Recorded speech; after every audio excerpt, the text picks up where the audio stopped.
Ultimately ওই স্টেজে rich করতে পারতেছি না, and unless and until I reach there how can I attract people attention. So আমার এই জায়গাতে কাজ করার ব্যাপার আছে।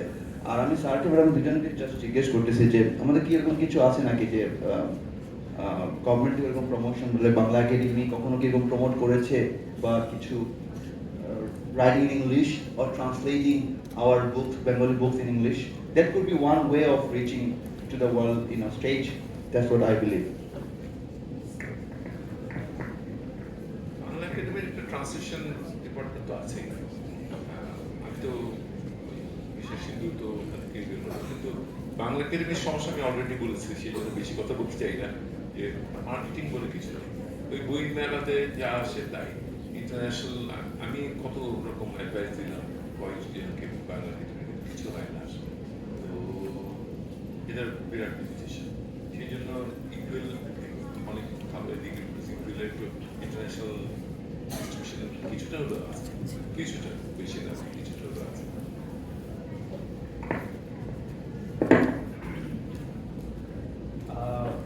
আমি আবু শহীদ আব্দুল্লাহ স্যারকে আরেকটা কোয়েশ্চেন একটু করতে চেয়েছিলাম, যে এই যে আমাদের যে অনুবাদ হচ্ছে, তো আমাদের যে অনুবাদক তাদের কি কোনো কালচারাল গ্যাপ থাকে কিনা? কারণ আমি যখন একটা বাংলা টেক্সট ফর ইনস্ট্যান্স হয়তো ফ্রেঞ্চ কিংবা হয়তো স্প্যানিশে অনুবাদ করছি, এটা জিজ্ঞেস করার একটা কারণ হচ্ছে আমি একবার আনিসুল হকের সাথে আমার কথা বলার সুযোগ হয়েছিল, তা I was congratulating him for his Spanish translation of মা।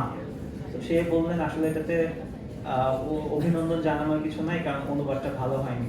তো এই কালচারাল গ্যাপটা কি আসলে আমাদের খুব বেশি ভোগায় কিনা? আমার মনে হয় যে কালচারাল গ্যাপটা গুরুত্বপূর্ণ, কারণ আমি if I want to publish or translate any book from Bengali to English or let's say Bengali to French, আমার এটা কে করবে ট্রান্সলেশনটা? একজন native Bangladeshi with a very good knowledge of Spanish or একজন Spanish native speaker with a very good knowledge of Bengali, who will do that? Cultural কনটেক্সটের মতো আমি বেশি বুঝবো, মানে বাংলাদেশিরাই বেশি বুঝবে, তাই না? ব্যাপারটা এরকমই। আর একটা ব্যাপার আছে এখন, when I studied in Germany, when I was doing my master's and PhD in Germany, so there was one book all from the Western Front. There was like original German was Im Westen nicht Neues. That's actually German word. Im Westen nicht Neues. Now if you literally translate it, nothing new in the West, no news in the West. But the phrase in the Bengali, the Bengali translate, the English was all part of the Western Front. If you go for the Bengali translation, Poshchim Ranangan Sampurna Shanto, and now the phrase, the title all part of the Western Front has become a phrase to denote a standstill situation where everything just stops. Just একটা word change এবং পুরো মিনিংটাও change, মানে পুরো একটা phrase হয়ে গেল ব্যাপারটা ultimately. কথা হচ্ছে যে যিনি ট্রান্সলেট করেছেন, he has very good understanding of the culture also. Robert Wien, Michael Wien, the one I'm talking about the translation, did a very good translation on that. আমার মনে হচ্ছে যে কালচারাল কনটেক্সটটা খুব গুরুত্বপূর্ণ, কারণ আমাদের অনেক ফ্রেজ থাকবে, আমাদের অনেক ইডিয়মস থাকবে, cultural phrase and idioms. So একজন ফরেনার বা যে আমাদের এই দেশের না, আলটিমেটলি কতটুকু বুঝতে পারবে, I doubt. Honor is really important. আচ্ছা, এই কনটেক্সটে আমার হচ্ছে একটা প্রশ্ন না করলেই না, এই কোয়েশ্চেনটা আমি করছি ফখরুল স্যারকে, কারণ জীবনানন্দ দাশ আসলে এই জায়গায় যারা আছেন সবারই খুব প্রিয় একজন কবি। তো স্যার হচ্ছে এটার অনুবাদ করেছেন 1999 সালে, বইটা বের হয়েছিল। আমি যখন বইটা পড়ি অনেক আগে, একটা লাইনে আমি আটকে গিয়েছিলাম, সেটা ছিল 20 বছর পরের একটা লাইনটা এরকম ছিল, what if after 20 years suddenly in the fog I find her. So এই যে একটা লাইনে যে একটা মানে ধাক্কা দেওয়ার মতো ব্যাপার, যে 20 বছর পর স্যার ওই যে চিত্রকল্প কিংবা ইমেজারিটা আসলে যে এত সিম্পলি হচ্ছে ট্রান্সলেট করলেন, এই প্রসেসটা। কিংবা আরেকটা ব্যাপার হচ্ছে যে জীবনানন্দের একটা হচ্ছে যে দ্য ইমেজারি অফ বোটানি, যে অনেক গাছপালা এসেই বলেন। তো এইটা আসলে বাইরের একজন পাঠককে আসলে এই মেসেজটা দেওয়ার আসলে প্রসেসটা কি ছিল, ওভারঅল ট্রান্সলেশনের প্রসেসটা?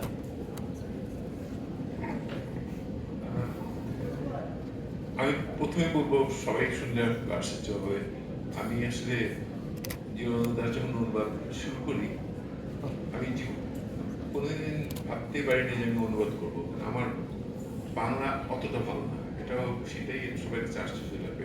আমি আসলে পাকিস্তানি আমলে ইংলিশ মিডিয়াম স্কুলে পড়েছি, আমাদের ইজি বেঙ্গলি পড়াতো, তো সত্যি ইজি বেঙ্গলি। তবে ইন্টারমিডিয়েট যখন আসলাম, ইন্টারমিডিয়েটও ইজি বাংলা, আর সব কিছু ইংলিশে পড়াশোনা করেছি। কিন্তু এটা আমি অনেক জায়গায় উত্তর দিয়েছি, আমি একই কথা হয়তো বলছি, বাট সহজে বলবো যে তার বদলে একটা কবিতা আছে যে লাশ কাটার ঘর থেকে স্যার আপনি যখন নামলেন, আপনি তো আমাকে ছাড়লেন না। তো আমার ব্যাপারে তাই, আমি জীবনানন্দের বন্যতা সেন পড়লাম, তারপর অন্য কবিতা পড়লাম, বইটা কিনলাম, যেটা করি সেটাই ভালো লাগে। এমন আমাকে ধরলো যে আমি না অনুবাদ করে পারবো না, তো আমি এই জন্য এটা ইংলিশে ইন্টারভিউ আমার কয়েকবার দিতে হয়েছে, বলে যে ট্রান্সলেশন অ্যাজ পজেশন। আর আমি ট্রান্সলেট করি, একটা হতে পারে টাকা পয়সার জন্য করি, মানে ফরমেশিপ ট্রান্সলেশন করি অনেক, কিন্তু সবচেয়ে ভালো ট্রান্সলেশন হবে যদি ওই আমাকে ধরে বসে। আর ট্রান্সলেশন আরেকটা জিনিস হলো যে তুমি যেটা বললে, ইটস ইজ এন ইন্টারপ্রিটেশন। কোনোদিন এক ট্রান্সলেটর সবাইকে স্যাটিসফাই করতে পারবে না, সম্ভব না। ইন্টারপ্রিটেশন আর there are losses undoubtedly, যার জন্য অনেক সমালোচনা ফেস করতে হয়, কিন্তু এইভাবে ভাবতে হবে there are also gains, শুধু লস হয় না, গেইন হয়। ওইটির ওর মধ্যে দিয়ে ট্রান্সলেশন থাকবে সবসময়। লসের গেইনের মধ্যে সবাইকে খুশি করতে পারবে না, কেউ খুব ধরবে, কেউ খুব ধরার জন্য বসে আছে, আর যে লেখক সে কোন সময় কমপ্লিটলি স্যাটিসফাইড হবে না। আমার এমন একটা অভিজ্ঞতা আছে, আমাদের নাম করা কবি করেছি, সে আমাকে রিকোয়েস্ট করে করেছে, আমার ইচ্ছা ছিল না করার, বারবার। তারপর দেখলাম ফেসবুকে কোথায় লিখেছে কোনো ট্রান্সলেশন জাস্টিস করতে পারে না আমার জন্য। আমার কাছে খুব মানে রাগই লাগে, এত ফিট করে করলাম ওই জন্য সে এইভাবে করলো। তো আসলে মিক্সড অভিজ্ঞতা। প্রশ্নটা মানে আমি বলবো যে ট্রান্সলেশন আমি করবোই কেন, আমার পড়তে ইচ্ছা হয় দেখে, আর করলে আমি কেউ কেউ খুশি হবে, সবাই খুশি হতে পারবো না, আমি নিজে খুশি হলে হলো আমার বেলায়।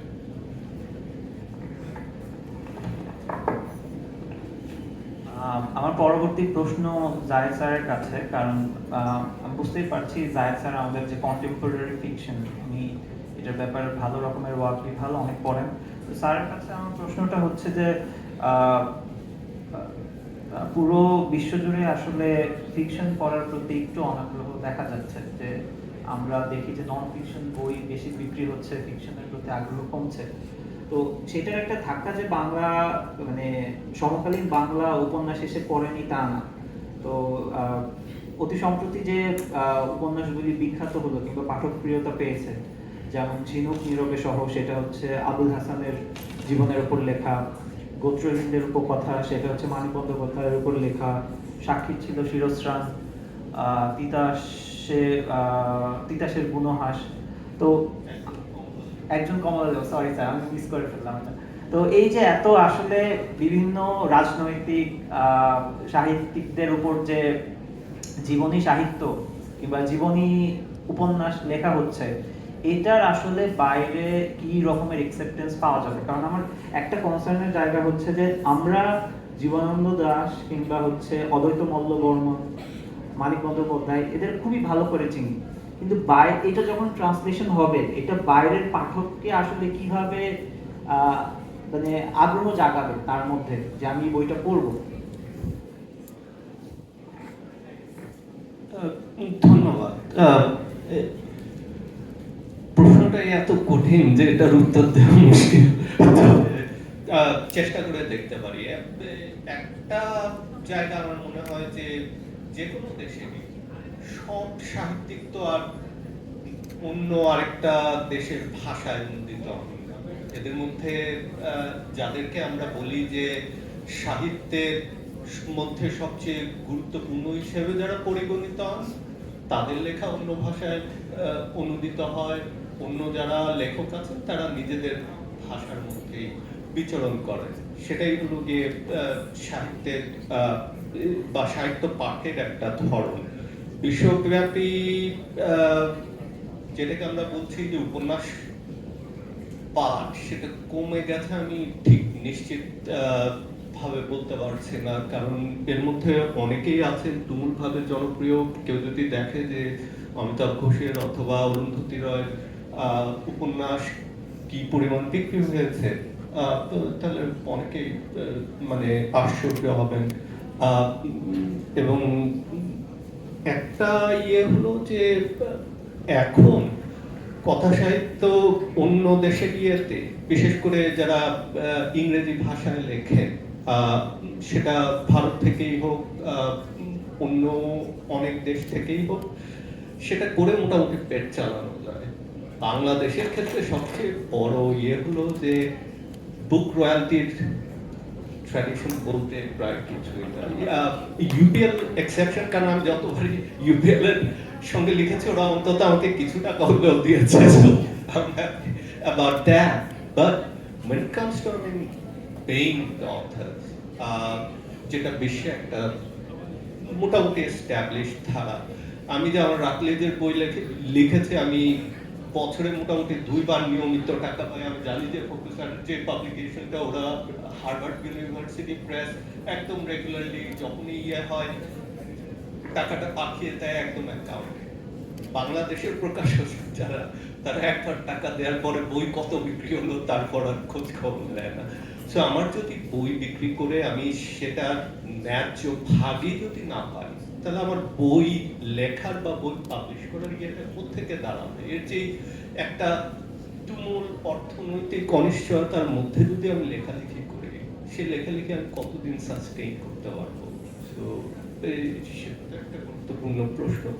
তো ওই জায়গায় যদি আমরা দেখি যে বই লেখা এবং অনুবাদ করা, অনুবাদ বাংলাদেশে অনুবাদক তৈরি না হওয়ার পেছনে একটা বড় কারণ হলো যে অনুবাদের ক্ষেত্রে আমরা যে পরিমাণ মানে টাকা পয়সা আমাদেরকে দেওয়া হয়, সেটা একেবারে ভারতীয়দের তুলনায় একেবারেই কম। দ্বিতীয় জিনিস হলো ভারতে প্রায় সমস্ত গুরুত্বপূর্ণ পাবলিশার উপস্থিত। ভারতে হেমিশ হ্যামিল্টন আছে, এই যে বি রামাস্বামী, যে আপনার সরোজা নারীদের সঙ্গে মিলে যে অনুবাদটা করলো, সেটাও মানে বিশ্বের একটা নাম করা পাবলিশিং হাউস থেকে বের হয়েছে, এবং আমি জানি যে তারা ওটার জন্য একটা রয়্যালটি পায়। এখন হলো যে বাংলাদেশের সব ভালো লেখা বিশ্বে উপস্থিত হবে কিনা, সেটা নির্ভর করবে বাংলাদেশে আমরা অন্য ভাষায় কতটুকু দখল অর্জন করেছি, কতটা পড়ব, সেটার উপরে। দ্বিতীয় জিনিস হলো গিয়ে লেখালেখির সততা এবং কমিটমেন্ট। অনুবাদ কঠিন কাজ, লেখাও কঠিন কাজ, সহজ কাজ না। আমি আমার নিজের সুপারভাইজারদেরকে দেখেছি কাজ করতে, ওনারা একটা ছোট্ট লেখার পেছনে যে পরিমাণ সময় ব্যয় করে, সেই পরিমাণ সময় আমার মনে হয় না যে খুব বেশি হতো বাংলাদেশে। যখন বিশেষ করে সমালোচনা সাহিত্যের ক্ষেত্রে, তো সেটা আমি আরো দেখি না, খুব দ্রুত লেখা শেষ করার এক ধরনের তারা আমি লেখকদের মধ্যে দেখি। সেটা প্রায় বাংলাদেশের সমস্ত বাংলা যারা লেখালেখি করেন সেটা তো আছে, এমনকি ইংরেজিতেও যারা লেখালেখি করেন, গভীরে যেতে না পারা, ক্লোজ রিডিং স্কিল, যেটাকে আমরা বলি যে নিবিড় পাঠ, সেই জিনিসটা করতে না পারা, এই সমস্ত জিনিস মিলে কিন্তু এই আমাদের যেই বহির্বিশ্বে উপস্থিত হওয়ার সম্ভাবনা সেটা তৈরি হয়। যিনি ওটাকে আমাদেরকে নিয়ে যাবেন, উনার নিজের সাহিত্য পাঠের অভিজ্ঞতা কতটুকু, সেটা কতখানি গভীর, যে অনুবাদ করবেন সে তিনি আরেকজন লেখককে উপস্থাপন করতে সক্ষম কিনা, এই সমস্ত জিনিসই কিন্তু ডিটারমিনেন্ট হিসাবে কাজ করে। কিন্তু আমার মনে হয় যে এক্ষেত্রে সবচেয়ে বড় বাধা হলো কি, এক বিশ্বের নামি দামি কোনো পাবলিশিং হাউস বাংলাদেশে উপস্থিত না থাকা, এবং দ্বিতীয় হলো কি বইয়ের রয়্যালটির ক্ষেত্রে বাংলাদেশিদের মানে কোনো নিয়ম কানুনের তোয়াক্কা না করা। এই দুটো মিলেই মানে বাংলাদেশি বই বহির্বিশ্বে কেন উপস্থিত হবে, আমরা যে বইগুলো বাংলায় পড়ছি এই মুহূর্তে, সেগুলো করতে গেলে তো আমাদের একটা ইনসেনটিভ লাগবে। আমাদের ইনসেনটিভটা কি পাচ্ছে আমি সেটা করি, সেটাও তো একটা গুরুত্বপূর্ণ প্রশ্ন। আমি যদি নিজেকে সাস্টেইন করতে না পারি, তাহলে বাকি কাজ আমি কিভাবে? তো আমি এটাকে রাজনৈতিক অর্থনীতির দিকে নিয়ে গেলাম, প্রশ্ন ছিল এস্থেটিক, আমি এস্থেটিক প্রশ্নটাকে এস্থেটিক থাকতে দিলাম না। তারপরও বলে নেওয়া যায় যে এত হতাশ হওয়ার কিছু নাই। এই চর্চাগুলো যদি জারি থাকে, আমরা যদি ক্রমাগত সাহিত্যের চর্চা করতে থাকি, বুদ্ধিবৃত্তির চর্চা করতে থাকি, এটা তুলনামূলকভাবে বাড়বে, আমাদের লেখালেখিও বাড়বে, আমাদের বিশ্বের কাছে উপস্থিত হওয়ার ক্ষমতাও বাড়বে। তখন হয়তো এই যে বৈশ্বিক লেখালেখি এবং আমাদের লেখালেখি, সেটার মধ্যকার যে আদান প্রদানের বা সেটার মধ্যকার যে ট্রানজাকশনটা, সেটা পারলে তখন আমার মনে হয় যে বোঝা যাবে যে ঠিক কোন ধরনের লেখালেখি আমরা করছি। কিন্তু একই সঙ্গে এই প্রশ্নের উত্তরে আমার মনে হয় যে এটা আমার লাস্ট অবজারভেশন, সেটা হলো কি যে এই যে আমরা লিখছি, এমনকি সমকালীন লেখাগুলো পড়তে গিয়ে আমার মনে হচ্ছে যে লেখকরা ঠিক শেষ করছেন না, ঠিক রিগারাস না, ছেড়ে দিচ্ছেন এক পর্যায়ে গিয়ে। একজন কমলা লেবু পড়তে গিয়ে আমি তুমুল ভাবে হতাশ হয়েছি, এবং এর বড় কারণ হলো এত বড় সম্ভাবনাময় একটা উপন্যাসকে লেখক এই জায়গায় ছেড়ে দিল এবং এতটা কম রেগার নিয়ে, মানে সেই জায়গাটা আমার মনে হয়েছে যে এটা হয়তো আরো বড় মাপের লেখকগুলো করতেন না। ধন্যবাদ স্যার।